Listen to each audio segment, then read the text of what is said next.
The journey of a coffee bean. From the humble hands of the farmer to the skilled craft of the roaster, every step in the process is a labor of love.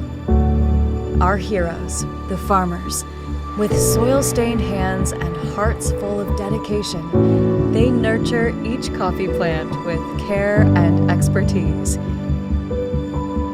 These farmers ensure that each coffee cherry is plucked at its peak ripeness, ready to embark on its journey.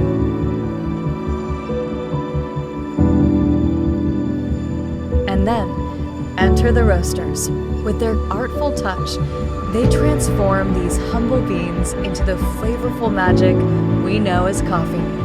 From the hands of the farmer to the care of the roaster, the journey of a coffee bean is one of passion, dedication, and community. At Keffa Coffee, our top priority is supporting and sustaining the people behind the beans, as well as working hand in hand with our partners, ensuring that every bean meets our standards before it reaches the cup. Together, we are deeply committed to the growth of the specialty coffee community.